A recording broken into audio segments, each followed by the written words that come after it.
Buenas noches para todos. Muy buenas noches. Habíamos terminado hace 15 días dejando esta palabrita, este pensamiento semilla, y habíamos llegado a la compasión como una de las herramientas más importantes que el ser humano debe utilizar.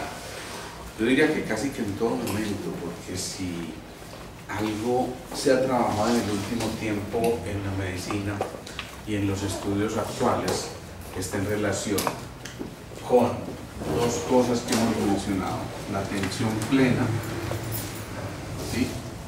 O mindfulness,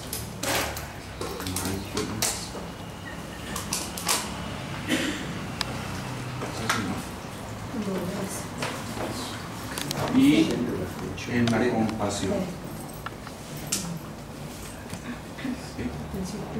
Entonces estas dos palabritas han ocupado mucha parte de los estudios en medicina últimamente y en las ciencias en general, porque se ha visto que estas dos cosas pueden cambiar por completo la fisiología.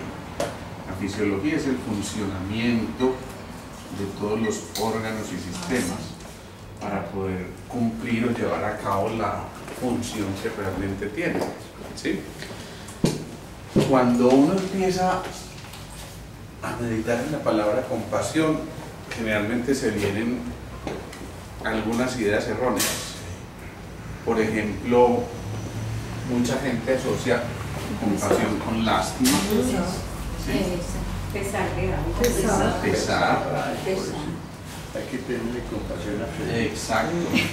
O al revés, alguien se enoja inclusive por eso. Y dice, no me tengas compasión. Sí. ¿Sí?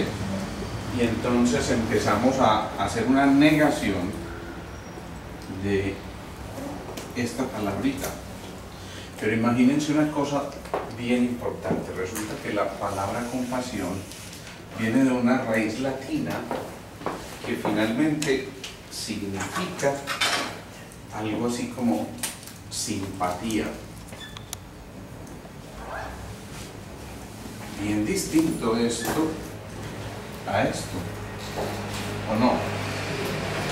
Y cuando hablamos entonces de simpatía, uno se pone a ver y sí, realmente yo no puedo sentir compasión por alguien si mínimamente no me simpatiza o no me genera ese sentimiento de simpatía.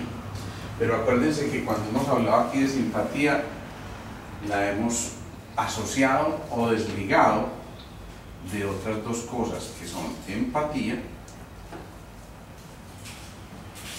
y apatía. Entonces, empecemos por esta última. Apatía, por supuesto, es no me interesa. Es casi rechazo también. Exactamente. De alguna manera, ese castigo del látigo del desprecio es más o menos eso. La apatía. Y esa apatía muchas veces implica es que ni me miró, ¿sí?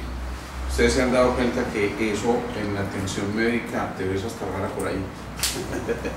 En la atención médica muchas veces lo que ocurre es que los pacientes se quejan. No sé si alguno de ustedes tuvo la oportunidad de ver un artículo que publicaron ayer en El Colombiano, en el que yo participaba, porque se supone que la Organización Mundial de la Salud va a aprobar la medicina tradicional china o algunos capítulos de la medicina tradicional china dentro de lo oficial ya, ¿sí?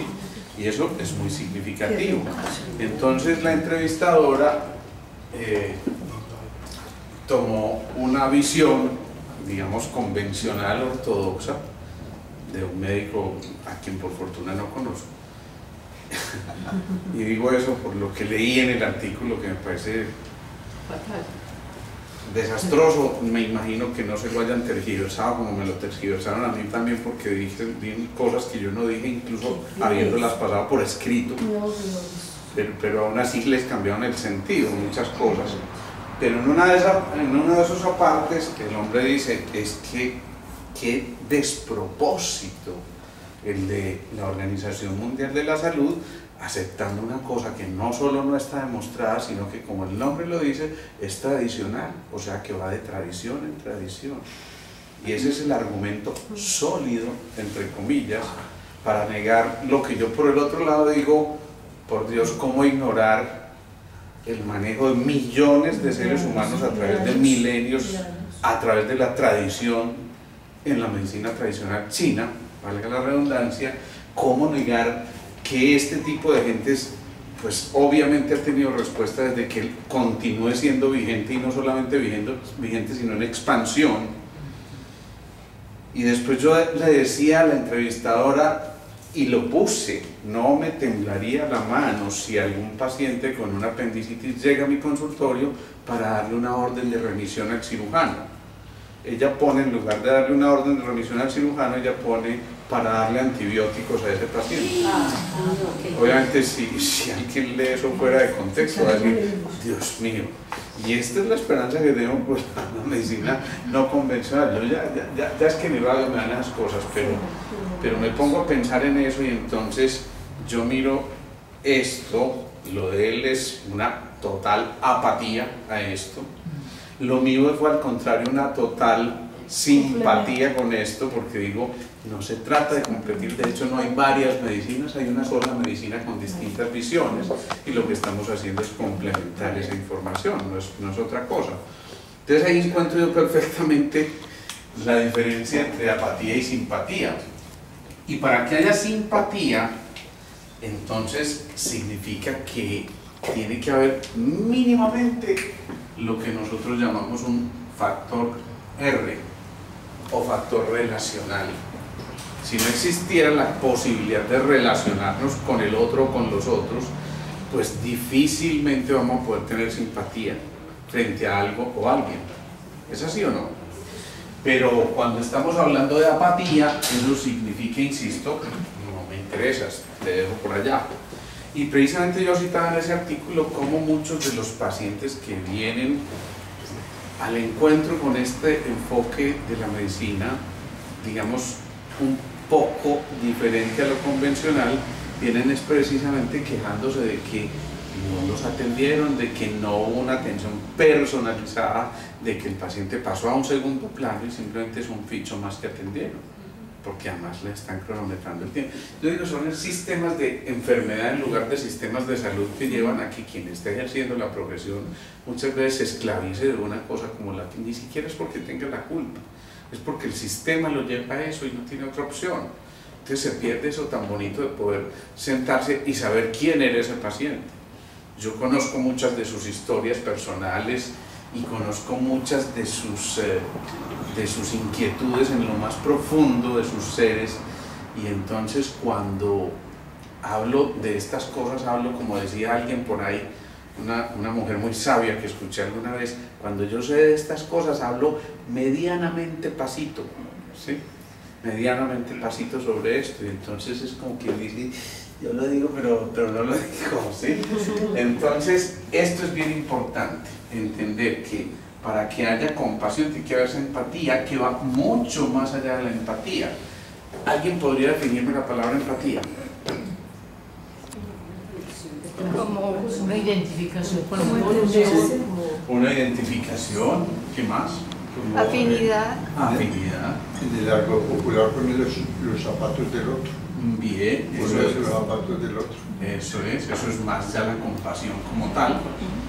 Y la afinidad con el otro no necesariamente lleva a que haya un lazo más cercano entre las personas. No, yo soy afín, yo puedo ser afín a un escritor y me gusta la manera como escribe, entonces tengo una cierta empatía con ese escritor, o puedo tener una cierta empatía con los compañeros de mi oficina, pero no necesariamente que vaya un poco más allá. En cambio, eso que va un poco más allá, ya sí es la simpatía.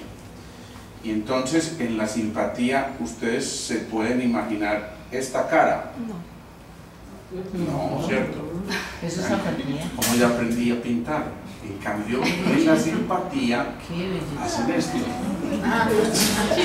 Pero para que esto valga, uno tiene que poner la firma del artista, porque pues se imagina.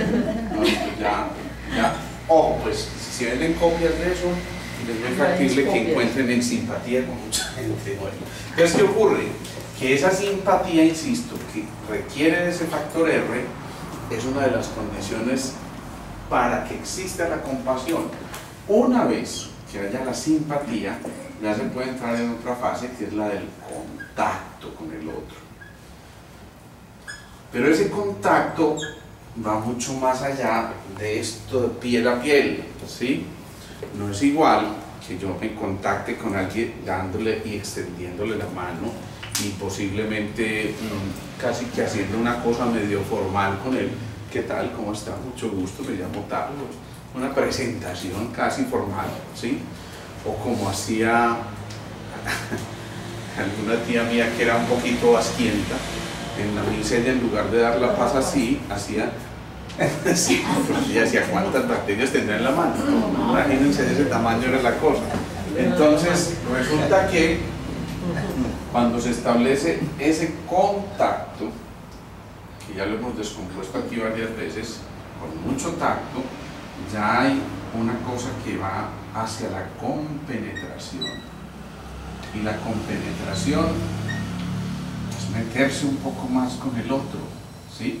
Esa compenetración frecuentemente lleva a una cosa que le permite a esos seres empezar a entrar en un plano distinto y de mayor profundidad, que va haciendo que se pueda desarrollar una emoción como la compasión. Hacen un estudio muy interesante de unas personas a las que ponen a ver un artículo altruista, ¿sí?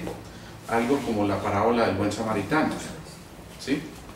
Y entonces ellos leen esa parábola, la discuten incluso en grupo, y acto seguido hacen que el grupo salga, más de 100 personas, a tomarse un café a un sitio cercano donde necesariamente tienen que pasar por un sitio donde hay un tipo con harapos, con la cabeza agachada, casi que tirado, renegado, ¿sí? Y atérrense, el 90% de quienes pasaron ni siquiera se percataron de que estaba ahí. Pero, después hacen ese mismo experimento con otro grupo, y ese segundo grupo, el 90% se percata de que está ahí. Y adivinen cuál fue la diferencia entre los dos grupos, que leyeron lo mismo, que discutieron lo mismo, que tal cosa, y los dos grupos salieron a tomarse el café. La única diferencia que hubo fue el manejo del tiempo. Al primer grupo le dijeron, tienen que tomarse el café, pero en 10 minutos tienen que estar acá, ¿sí? Al otro grupo, tómense el café cuando termine el vuelo, ¿sí? ¿Qué significa eso? Que muchas veces dejamos de sentir compasión simplemente porque no tenemos tiempo. No tenemos tiempo de ser compasivos, eso es muy grave, ¿no? No tener tiempo para la compasión, eso es una cosa absolutamente grave. Pero de ahí a que inclusive por el tiempo los órganos de los sentidos no nos permitan percibir, que es lo otro que hay aquí, percibir que esto está pasando, es decir, que se altera la capacidad de percepción por ese tiempo tan medido. Eso hace que entonces nos perdamos la oportunidad de estar en contacto con el otro. Y ya les dije, el contacto es una necesidad absoluta para poder pasar a la compasión. Esto, por supuesto, nos invita a revisar cómo estamos manejando los tiempos. Recuerden que cuando hablábamos de las facetas del cambio, hablábamos de 3 factores importantes: el cuerpo físico, el manejo del tiempo y el manejo del entorno. ¿Se acuerdan? Sí. Entonces, si este factor está alterado, es muy difícil que podamos establecer un cambio. Y esa es una invitación a que en estos tiempos en que ya nos vamos acelerando un poquito más, cosa curiosa porque es como si la denominación de los meses y los días fuera haciendo que la gente vaya asumiendo esta actitud completamente distinta. Uy, no, ya llega diciembre, no. y la gente ya está diciendo, ay, qué jartera, esos trancones tan horribles en diciembre. No, compre ahora. No vaya a dejar para diciembre porque vea, usted sabe cómo están los centros comerciales. Yo sé que a ninguno de ustedes le pasa, pero sí seguramente han oído que a alguien le pasa, ¿no? Bueno, tema de conversación en los taxis, por ejemplo. ¿Qué dices? ¿Qué tema de conversación en los taxis? Ajá. Muy feliz el taxista, ya falta diciendo. Sí. Y el taxista aprovecha y le dice, acuérdese que ya llega la prima. Bueno, entonces viene esta fase tan importante que es el contacto. Alejandro, pero yo iba a decir algo sobre la compasión.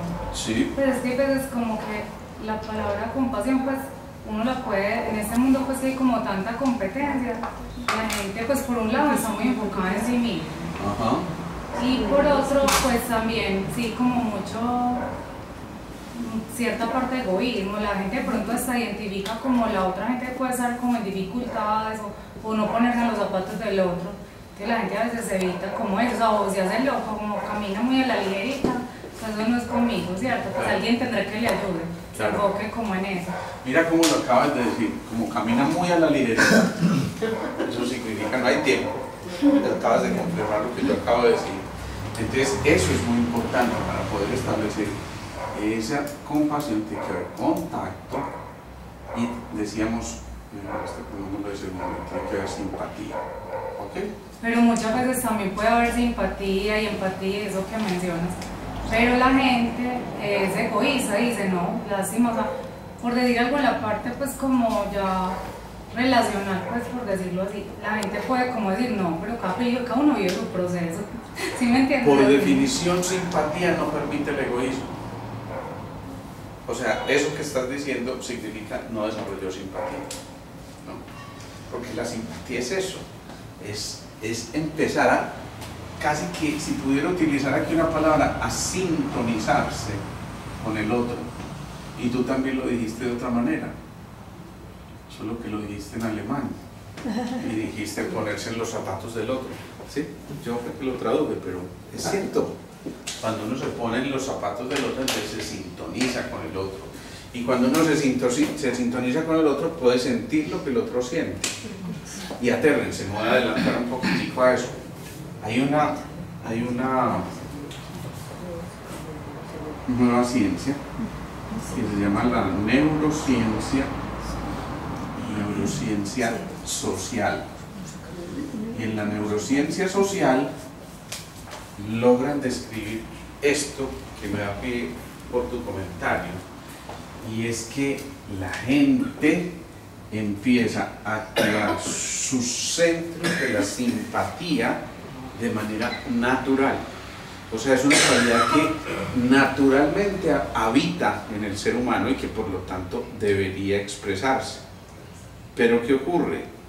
Que cuando no se expresa esa neurociencia social a través de la simpatía, entonces se genera un bloqueo como mecanismo de protección para no expresar adecuadamente eso.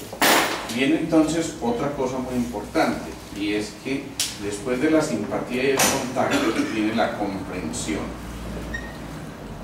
¿sí? Y la comprensión es algo absolutamente maravilloso, porque la comprensión no es el entendimiento. La comprensión va mucho más allá del entendimiento. La comprensión logra tocar al otro, dame un segundito, logra tocar al otro para que esa comprensión precisamente haga que te puedas meter en los zapatos del otro, sintonizarte, y entonces a partir de esa comprensión amorosa ya no emitir juicios, ¿sí?, sino al contrario, entender amorosamente las limitaciones del otro. Sí, porque yo digo, por ejemplo, la gente a veces alguien tiene una situación y le dice no, o sea, una persona le puede decir, o el psicólogo, no, o sea, cada uno dice su proceso, otro le dice ponte en los zapatos del otro, o una persona, pero es que yo digo, cada persona y cada situación, como cada uno es un mundo, la gente a veces, o el amigo le dice, no, pero es que no, esa persona, no, ya caso perdido, claro. ¿Sí me explico? O sea, cada uno sigue su camino, en fin. Como siempre. Pero yo digo, cada persona, como cada persona es un mundo, o sea, uno no puede poner como una como una función, una fórmula, que es todo eso y la gente define muy fácil olímpicamente las cosas. Cierto, y si simplemente nos dedicáramos a ponernos los zapatos del otro, pues los zapateros se morirían de hambre. Y eso es una cosa muy compleja, porque tenemos que ir un poquito más allá. No simplemente ponernos en los zapatos del otro, sino sentir lo que el otro siente, para poder entonces ahí sí entrar en una profundidad mayor. Y entonces decíamos precisamente que esa neurociencia lleva a que si yo me pongo en los zapatos del otro, pero realmente siento al otro, miren, la capacidad de quien practica la compasión es mucho mayor para entrar en eso de ponerse en los zapatos del otro. Pero la recuperación al ver el sufrimiento del otro es muchísimo mayor en quienes practican la compasión. ¿Me explico? Yo digo una cosa, hay gente de Alejandro que se recuesta del totazo, o sea, yo me considero una persona súper compasiva, o sea, mi identifico hasta con el tendero y veo un portero por ahí, o sea, como ese aparte pues acá, simplemente, pero yo digo que hay gente que ya se recuesta. Oh, pero no confundir ya una dice cosa, la gente, esa es la madre de la cosa, y es que puede ser que haya una cosa que es desarrollar sensibilidad. Ah, pues sí. ¿Sí? Pero una cosa es la sensibilidad y otra cosa es la sensiblería. ¿Sí? Y entonces el que es sensiblero llora viendo el boletín del consumidor. El que es sensiblero ve una imagen del venezolano que está en la situación que está e inmediatamente se empieza a llorar, en lugar de empezar a buscar una solución. Entonces tenemos que ir un poco más allá de la sensibilidad, porque si no, es cierto, no solo el otro se acostumbra a recostarse, sino que además cuando se recuesta pone problema. Ustedes no sé si se dieron cuenta el lío que hubo con algunas personas que tenían precisamente esa dificultad, de algunos venezolanos a los que un empresario en alguna ciudad del país les brindó trabajo y les pagó un mínimo con prestaciones como cualquier colombiano más. Y le hicieron casi un meeting en su empresa, porque ¿cómo vamos a vivir con el mínimo? Es que no sea descarado, que es que yo en la calle pidiendo en los semáforos me hago el doble de lo que me está haciendo a mí. Entonces obviamente eso es confundir una cosa con otra y hay que establecer una clara diferencia entre eso. Pero igual, pongo el ejemplo de los venezolanos porque están en esa situación compleja, pero es que puede ser cualquiera de nosotros, o sea, es accidentalmente que yo diga venezolanos, porque puede ser colombiano, o puede ser chileno, puede ser cualquiera, pero si alguien en lugar de recibir esa mano de apoyo simplemente lo que hace es llevarse la mano y todo, y a quien la tiene, pues entonces precisamente ocurre eso. Sí, tiene que ver como... pero ahí entonces cuando dices me jalan la mano y yo siento que ya, entonces ahí entonces juega un papel muy importante en la compasión. Claro.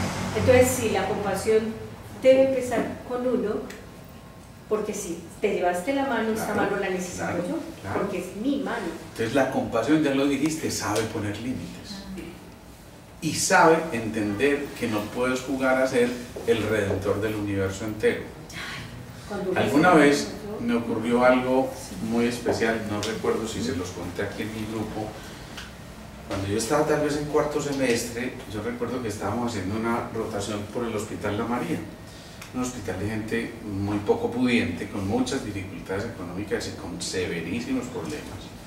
Y recuerdo que una vez a la consulta entra una señora en muy malas condiciones, necesitaba un electrocardiograma ya y una radiografía ya, ¿sí? Entonces, ¿qué hacerlo, señora? Haga. Ah, pues, doctor, me tendré que morir porque es que yo no tengo de dónde hacerme eso.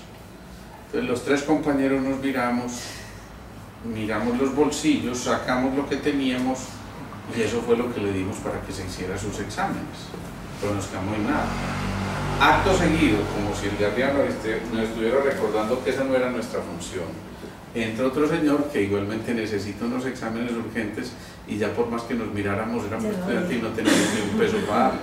Como quien dice, haga lo que le corresponde, pero no pretenda ser el redentor del universo. Eso para mí fue un mensaje súper claro en tan solo fracciones de minutos, diría yo, porque fue como si de una vez me aterrizaran y me dijeran, mire, usted solito no puede componer porque ya está ahí, aporte su grano de donde lo puede aportar, pero no pretenda hacer lo que a otros les corresponde, ni le haga la tarea a los otros, que eso nos lo han dicho muchísimas veces.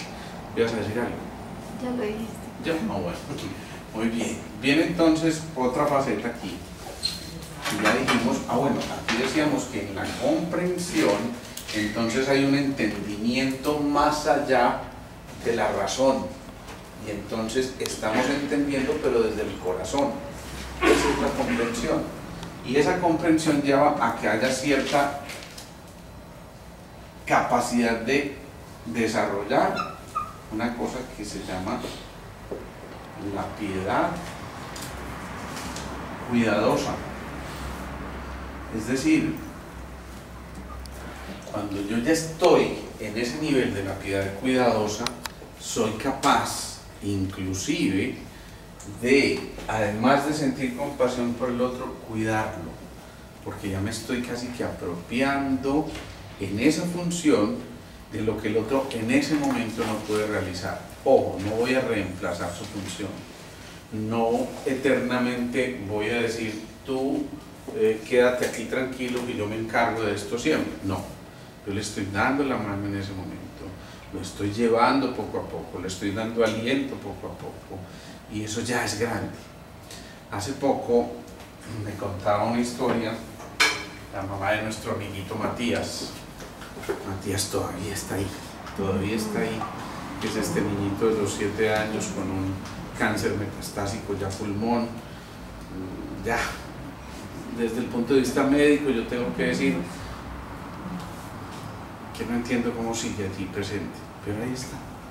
Y me contaba la mamá una historia muy linda, porque me decía cómo le parece que en estos días estaba muy mal, con los ojitos tristes, no se podía mover, estaba sin un aliento para dar un paso, y llegaron sus 2 amiguitos, y sus 2 amiguitos se empiezan a decir: hey Matías, pero tú también tienes que poner de tu parte, dale, levántate, vamos a jugar nosotros. Y entonces le traen los carritos y le traen las cositas, y finalmente todos los niños, los 3 niños empiezan a jugar, y Matías se olvida por un rato de que está enfermo y juega tranquilamente y puede hacerlo, y no se sintió asfixiado en ese momento, sino que cuando se contagió una cosa que se llama compasión, esa compasión empieza a sumar y a generar cambios. Si eso ocurre en esos maestros, que son esos niñitos de 7 años, que nos enseñan de estas cosas tan a veces complejas, pero que están ahí mostrándonos la realidad, ¿cómo no llamarle a eso piedad cuidadosa? La piedad, ¿alguien me puede definir el término piedad? Está como ligada a la compasión, ¿no? Está ligada a la compasión, por supuesto. Es como misericordia, ¿no? Sí. Misericordia. Y también es algo así como condolencia, ¿no? Es decir, a mí también me duele lo tuyo, y esa condolencia está diciendo: tengo piedad. Ustedes ven, es muy frecuente, alguien fallece y le envían un mensaje de condolencia, ¿cierto? Ese mensaje de condolencia le está diciendo al otro: mira, te acompaño en tu dolor, porque para mí también es digamos que me mueve el corazón cuando veo tu sufrimiento, y le estás diciendo con ese mensaje de condolencia: me importas, no estás solo en este momento tan complejo. Ese solo hecho puede cambiar por completo la visión de las cosas.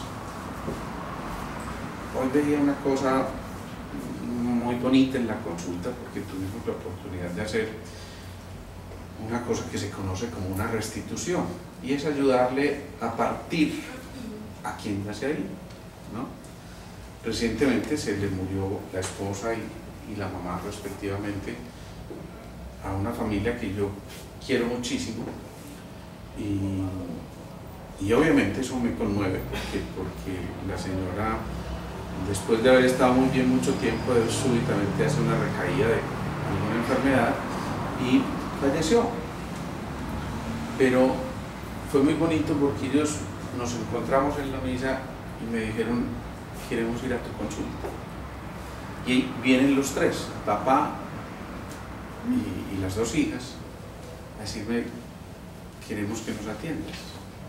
No saben muy bien para qué, pero sienten que tienen que venir, y que qué bueno que conversemos.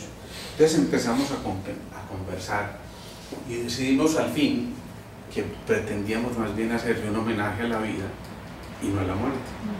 Entonces, que cada que recordaran a ese ser querido que había partido, iban a recordar en un momento grato, en un momento muy alegre, que fue una misma técnica que yo utilicé cuando mi madre murió súbitamente.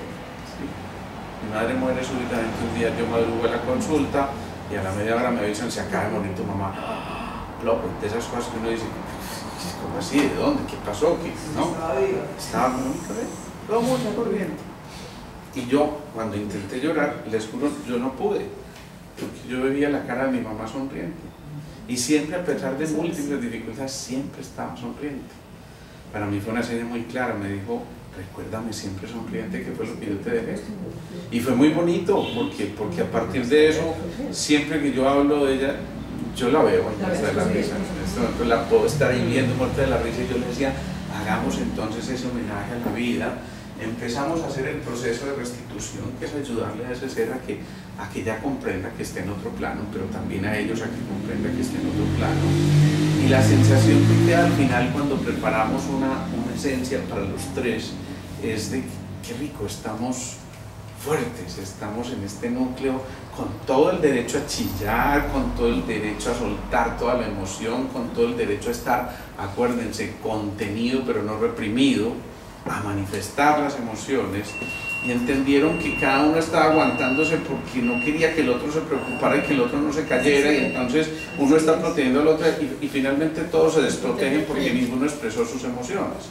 Cuando se logra hacer ese tipo de movimientos de conciencia, entonces ya ahí esa condolencia implica que es que ya no estamos solos, ¿sí? La condolencia dice eso, básicamente estás en compañía, ¿sí? Y eso ya es muy bonito. Después de eso viene entonces, como otra condición importante de la compasión, el enfoque, ¿sí? Pero el enfoque en cosas concretas.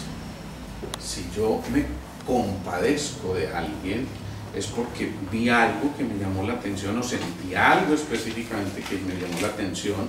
Posiblemente en el ejemplo del señor de los harapos, nadie quiere los harapos, sino tal vez la condición humana que está viviendo, tirado en una acera o abandonado, o quién sabe, desterrado por cualquier circunstancia.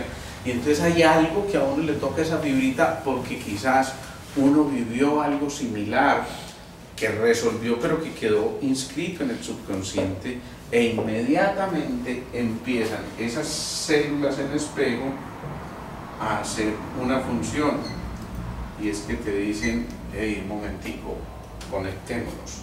Y por eso, de manera casi inmediata, las células en espejo están preparadas para interactuar con el sufrimiento del otro. Le devuelven esa imagen, pero enriquecida, a quien lo observó de verdad, a quien no simplemente lo miró, sino que lo observó y lo sintió. Y eso hace que empiece a cambiar nuevamente esa fisiología de la que hablábamos ahorita. ¿Por qué? Porque empieza a aumentar lo que se llama el índice de variabilidad cardíaca. Y esa variabilidad cardíaca, no recuerdo si lo explicamos aquí, pero esa variabilidad cardíaca significa que entre un latido y otro puede haber un tiempo, y luego un tiempo un poquito distinto, y luego otro tiempo un poquito distinto, y no siempre tiene que ser tan excesivamente rítmico como uno creería, ¿sí? Entonces la posibilidad de que estemos cambiando esos ritmos significa nos estamos adaptando a nuevas circunstancias y a nuevas exigencias. Me explico. Si yo voy al gimnasio, es muy posible que antes de empezar el ejercicio tenga, no sé, 70, 75 pulsaciones por minuto, pero posiblemente 3 minutos después de empezar a hacer el ejercicio y el trote de calentamiento, esa frecuencia ya pueda ir en 120. Y entonces, si estuviera en 120 en reposo, yo digo, me preocupo. Pero si estoy en 120, ya cuando empecé el ejercicio, me alegro, porque digo, mi corazón responde a la exigencia, que es lo que finalmente uno está haciendo, entrenando a ese corazón para que en el momento de mayor exigencia haya una capacidad de respuesta. Y obviamente llega hasta un límite donde, digamos, es aceptable. Entonces llegamos a los 160 latidos por minuto, y dice uno, bueno, hasta ahí, porque ya lo que sigue es maltratarlo. Y entonces ya empiezas a diferenciar, porque ya el ejercicio no se hace de manera agradable, sino que empiezas a sentir fatiga, y eso significa que ya no estás haciendo un ejercicio aeróbico, sino anaeróbico. Y lo anaeróbico no le conviene al cuerpo. Lo aeróbico es que estás oxigenando muy bien, estás intercambiando oxígeno muy bien. Lo anaeróbico es trabajar bajo exigencias que implican momentos de hipoxia, o sea, de falta de oxigenación en el cuerpo, y entonces ya, ahí deja de ser agradable. Y esa es la gran diferencia. Pero para que eso ocurriera, ¿qué tuvo que haber? Variabilidad cardíaca. Si no hubiera variabilidad cardíaca, no ocurriría eso. Si no hubiera variabilidad cardíaca, cuando el Ananiel le dijo a ¿cómo es que se llama? La tola. Le dijo, hoy te tola me gustas. Entonces inmediatamente la tola se le prendió ese corazón. Dijo, ni que hubiera trotado 20 minutos. Y entonces resulta que cuando eso pasa, obviamente el corazón se acelera y eso indica que algo me movió, ¿sí? Y cuando uno ve a su pareja y se entusiasma y entonces se excita, pues es normal que existan las maripositas. Si no existen las maripositas, eso es un infarto que ya le está dando, más bien, ¿no? Entonces, ¿qué pasa? Que esas maripositas están pasando de este tercer centro a un plexo cardíaco donde le está diciendo al otro, qué rico verte, es que me emociona tanto. Sí, pero también lo tiene que regular, porque si se desborda, no, va a morir, y se muere. ¿En serio? Hay gente que se muere de eso, o hay gente que se muere de lo contrario, porque también ocurre lo contrario. Entonces, un acto de desamor y hay una sensación de, ay, qué aburrición. Y normalmente entonces se pierde el entusiasmo y se pasa como un disco. Hagan de cuenta, antes iban 78 revoluciones. Fíjate, hermano, que es un golazo. El nuevo ritmo del world. Todos pusieron el disco en este momento y todos lo vivieron, ¿sí o no? ¿Qué ocurre? Que cuando no hay esa capacidad de adaptación, entonces deja de escucharse la música. Así tal cual, como estoy graficándole un poquitico con el disco, si no se puso a las revoluciones que eran, pues entonces va a sonar maluco, va a desentonar, ¿sí? Y si desentona, entonces la música de la vida no puede sonar, sino que suena un ruido. Si ustedes escucharan esta charla que yo estoy dictando y cuando la miran ahí en el YouTube, le ponen una velocidad de 0.5 en lugar de la velocidad normal, entonces es como si yo les estuviera hablando y al mismo tiempo, y entonces yo los empiezo a mirar como miraba Julio Iglesias. Entonces Julio Iglesias piensa que el éxito era que le daba a uno más tiempo para que cayera en la cosa del sufrimiento amoroso, ¿no? Que era y no me digas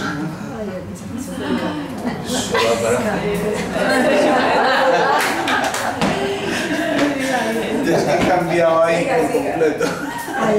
Si no, me encantaba verlo siempre. Hasta que empezó a cantar la otra, tropecé de nuevo y con la misma piedra.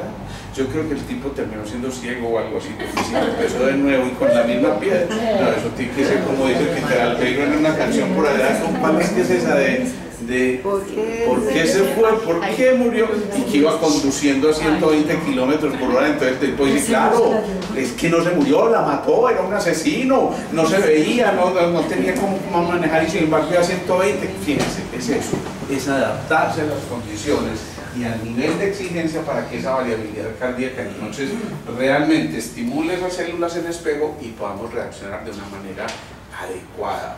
Pero adecuada significa en consonancia con lo que estamos viviendo.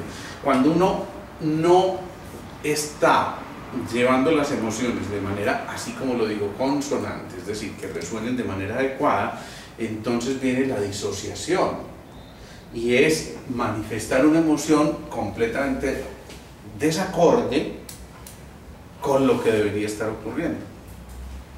¿Sí? Por ejemplo, te ganaste la lotería. Yo no me la quería ganar. No, ¿sí? o se te acaba de morir la mamá. ¡Epa! Pues a menos que quién sabe que hayan pues de historias ahí muy raras. Es cuando no hay una consonancia entre las emociones, empieza a haber, por supuesto, una disociación que significa aquí no estamos interiorizando la información, ¿sí? Si en ese mismo ejemplo de la Tola con el Ananías, ella le dice, él le dice, es que Tola, yo te quiero mucho, Ave María, y ella le dice, es que yo también, estamos muy enamorados, ¿cierto? Bueno, andate a trabajar. Entonces, como que no, primero tiene que haber alguna cosita ahí de intercambio, de cariño. Ven y pues regálame un abrazo. No me vas a poner la sábana al revés, que ya sabes lo que ocurre. ¿Sí? Bueno, eso. Entonces, viene luego esto dentro de otra característica de la compasión, de la atención. Pero la atención significa yo vivo el momento contigo, yo estoy ahí en ese instante contigo, eso es atención, ¿sí? Si ustedes en este momento todos estuvieran mirando para atrás o para el otro lado mientras yo estoy hablando aquí, yo digo, wow, me están poniendo cuidado, ¿sí? Y entonces de pronto alguien por allá atentamente está tomando nota, pero siempre necesita establecer de vez en cuando contacto con el orador, porque si siempre está así, pues se perdió el gesto, se perdió la articulación, se perdió el tono, se perdió todo eso y simplemente se convirtió en una grabadora que muy poco probable va a reproducir lo que los órganos de los sentidos realmente captaron. Si yo aquí, desde el punto en que estoy, que alguno de ustedes pudiera estar aquí perfectamente, no percibiera los gestos que ustedes están haciendo, posiblemente los haría dormir y empezaría a hablar en un afecto plano y en un tono plano todo el tiempo. Estamos aquí, nos hemos reunido para que hablemos de este tema con emoción, con entusiasmo, con ganas, con mucho ímpetu y sobre todo con muchas ganas de hablar. Claro, ocurre eso, tiene que ocurrir. Entonces, ¿qué pasa? Que, insisto, si mi nota va acorde a lo que yo estoy diciendo, entonces estoy formando eso que en música se llama acordes. Y un acorde es la reunión de 2 o 3 sonidos que suenan de manera armónica para poder llevar a cabo una melodía específica, ¿sí? Una melodía específica. Entonces, prestar atención es decirle al otro, me importas también, pero el otro inmediatamente también genera la atención. O sea, es una cosa de doble vía, es completamente recíproca. Si yo te pongo atención, normalmente tú me pones atención. Si tú haces un comentario, entonces yo respondo a tu comentario y te estoy diciendo, te estoy poniendo atención. Pero si tú me haces un comentario y empiezo a hablar de cualquier cosa que está ocurriendo allá, este man que pues, yo no, más o menos. Después de esto, viene una cosa fundamental, y es la capacidad de resiliencia. Y aquí era donde yo quería ir con esto de la neurociencia social. Resulta que son mucho más resilientes las personas que desarrollan el hábito de la compasión, ¿sí? Se conmueven más fácil, pero se recuperan mucho más fácil si lo hacen, es decir, si lo practican asiduamente. Si yo practico la compasión, desarrollo mayor capacidad de resiliencia. Me explico. Si yo soy una voluntaria de un sitio donde se presta atención a gente desvalida y de alguna forma yo estoy contribuyendo con mi granito de arena para que esos niños que llegan a ese hospital o esas señoras que llegan a ese hospital buscando una atención y yo los acojo, y por supuesto al principio es el drama humano y el dolor y el conmoverse mucho, y no deja de ocurrir eso, sigue conmoviéndose, pero cada vez el que lo practique es más resiliente y sabe, listo, yo ya presto mi grano de arena aquí, entrego mi grano de arena, pero tengo que recuperarme también para estar atento a lo que sigue, ¿sí? A lo que viene. Alguna vez le preguntaban a la Madre Teresa por qué ella nunca visitaba políticos y decía simplemente porque mientras visito un político se me está muriendo un paciente, ¿sí? Eso es compasión profunda. y posiblemente hubiera conseguido muchos menos fondos de los que consiguió teniendo esa actitud. Si se hubiera ido detrás del político, le hubieran mamado gallo y hubieran tenido que tomar la foto y no sé qué cosa para que eso se publicitara. A ella no le interesaba eso, y simplemente sus actos despertaron en los otros esa capacidad de resiliencia, pero también esa capacidad de conmoverse y de empezar a sentir compasión, y por eso la gente se empezó a sumar al movimiento. Es lo mismo que ocurre entonces cuando alguien está prestando una atención como estas, y entonces significa, sí, me duele, pero me recupero más rápido.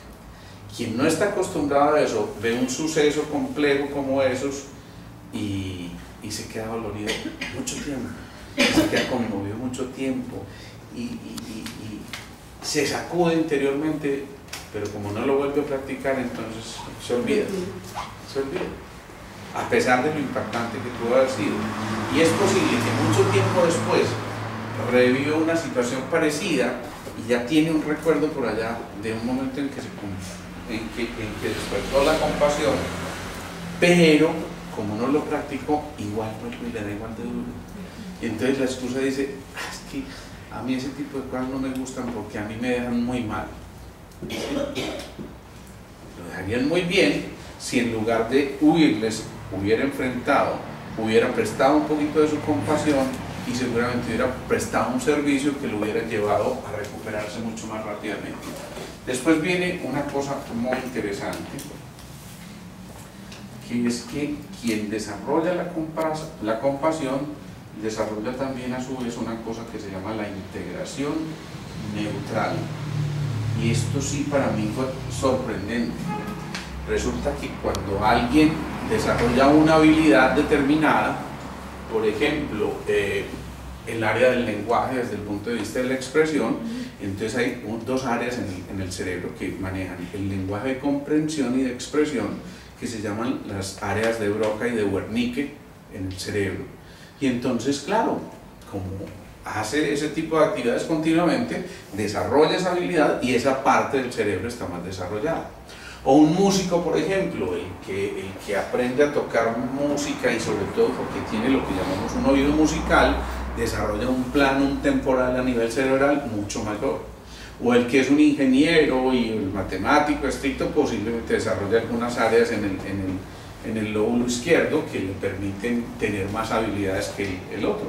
O el que hace un deporte determinado, pues genera en el área motora una cantidad de multiplicaciones y de uniones a nivel neuronal muy importantes, pero selecciona áreas de acuerdo con la habilidad o la destreza que esté desarrollando.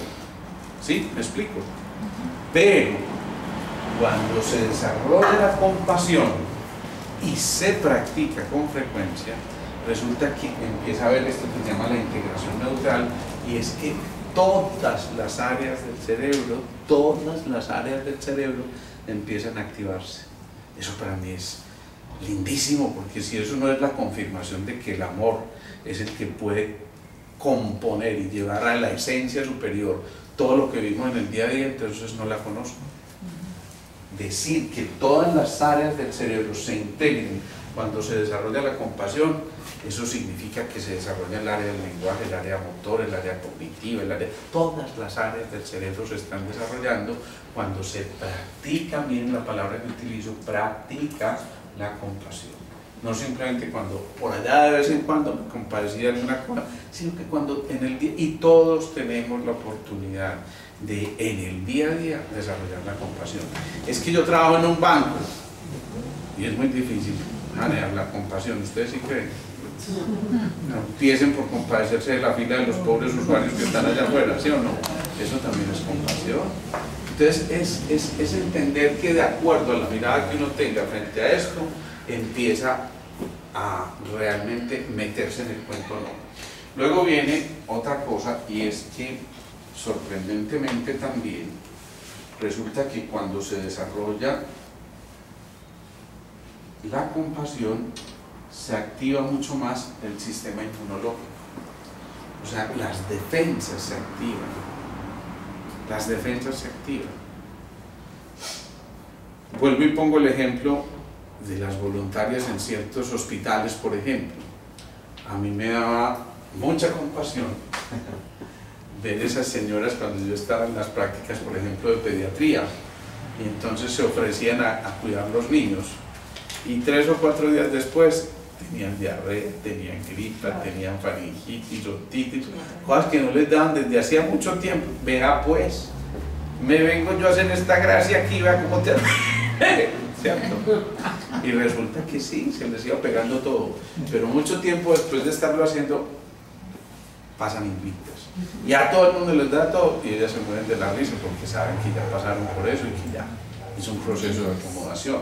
Entonces, ese sistema inmunológico que se desarrolla a través de la compasión, lo que hace es recordarle al cuerpo que hay una especie de sistema de defensa que le permite a él equilibrar sus fuerzas, saber hasta dónde viene el tira y afloje y saber si me enfrento o no me enfrento o simplemente paso derechito. Luego viene otra cosa que es muy importante, y es que el que desarrolla la compasión aprende a transmutar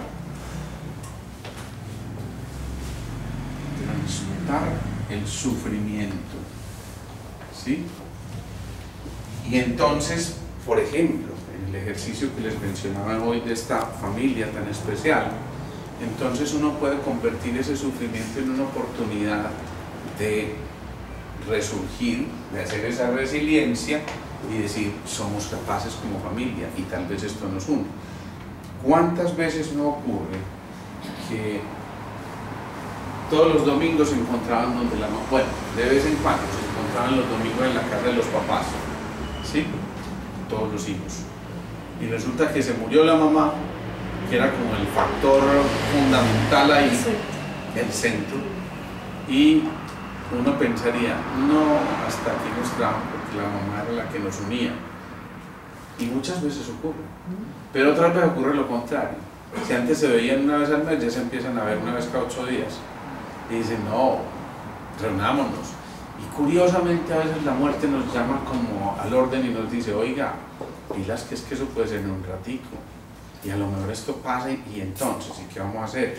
¿Sí? Entonces es muy importante volver a recuperar esa posibilidad del encuentro con el otro y con los otros, pero como dicen por ahí, en vida, hermano, ¿sí? Eso es muy importante, volver a recuperar eso. Finalmente, cuando esto ocurre, entonces termina quien practica la compasión por desarrollar una cosa que es la ecuanimidad. ¿Qué es la ecuanimidad? Equilibrio. Es el justo equilibrio. Es la rectitud, la imparcialidad. ¿Sí? Y cuando hay rectitud e imparcialidad, entonces se dejan a un lado los intereses personales para que primen los intereses colectivos o mayores, ¿sí? Quien desarrolla la compasión aprende a entender que supera inclusive sus propias aspiraciones para darle cabida a que todo esto empiece a generar este movimiento que hemos mencionado aquí en todos estos puntos. Entonces, desarrollar la compasión finalmente no es otra cosa que volver a conmovernos, movernos con el otro, para poder ponernos en el lugar del otro. Y cuando lo estamos haciendo, no solo estamos prestando un servicio, sino que lo estamos prestando a nosotros mismos, como ya lo vimos. En realidad esto es un gana-gana. Esto es, dicho en los términos económicos modernos hoy, es business for life. Es decir, son negocios para la vida, ¿sí?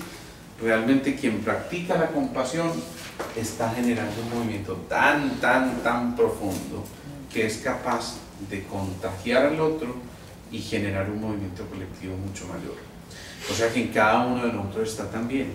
No debe ser al azar que tengamos para meditar 15 días en este pensamiento semilla, como diciéndonos, esto es doblemente importante meditarlo, ¿sí? Y seguramente no llegamos a ese punto porque sí, sino porque realmente valía la pena centrarnos un poco en eso y volvernos a meter en las cosas elementales, pero en las cosas que a su vez son grandes, en las cosas que tienen un propósito mayor, que va mucho más allá, insisto, del interés personal, individual, y que nos trascienden y nos permiten ver unas realidades mucho más profundas. ¿Dudas? ¿Preguntas? ¿Inquietudes? Siempre la compasión que empiece con nosotros mismos. Claro, claro. Porque si yo recibo todo y volvemos a lo mismo. Ojo, la compasión con nosotros, la autocompasión no es aquella otra cosa, ¿cierto? Cuando alguien pone la carita esa ahí. Por supuesto que va mucho más allá. La autocompasión significa yo también me quiero, yo también tengo derecho a sufrir, yo también tengo derecho a manifestar, yo también tengo derecho a expresarme, yo soy un ser humano que tiene derecho a tener frustraciones, a equivocarse. Ojalá, como alguien decía, nos equivoquemos y muchas cosas y de muchas cosas distintas para poder decir que aprendimos de verdad muchas cosas distintas. Entonces, empezar por uno mismo es tal vez el principal de estos pasos para poder entender que somos esos seres humanos en formación del carácter, que somos seres humanos que estamos puliendo ese diamante de 1000 caras que nos dieron y que trajimos a esta encarnación. Vaya uno a saber por qué y qué es lo que a cada uno le toca pulir. Pero ojo, si estamos en ese proceso de pulimiento, nosotros también tenemos que estar cercanos al otro. Si en lugar de acompañar al otro estamos criticándolo y estamos enjuiciándolo, no solo lo distanciamos, sino que nos distanciamos de nosotros mismos, porque nuestra esencia no es la separatividad, sino la fusión. Y dicho esto, es volver a entender que en el subconsciente siempre se están moviendo cosas que deberían llevar a la naturaleza del ser humano, que es la naturaleza del amor. Todo pensamiento que se derive del amor tiene que construir. Todo pensamiento que se derive del desamor tiene que destruir. Esto es una verdad de a puño y no la podemos modificar. Pero en cada uno de nosotros está la posibilidad de definir qué tipo de pensamientos tiene. Miren, yo a veces me quedo aterrado. Hoy en día, pues, los chats grupales están muy de moda ya. Yo veo otro chat en el que resulté metido y digo, otro más, estamos metidos en este también, y entonces digo, quedémonos allá de qué empiezan a hablar. Y a veces me divierto de verdad viendo los comentarios de cada uno. Ya yo podría decir, inclusive sin revisar quién escribió el mensaje, puedo decir a quién pertenece, porque cada uno menciona una palabra típica, ¿sí? Entonces hay uno que en el chat dice, uy, sobrado, sobrado, ese video está sobrado, esa historia está sobrada, ese ejemplo que pusieron está sobrado, ¿sí? El otro dice y pone un mensaje por ahí, nos van a clavar con el IVA.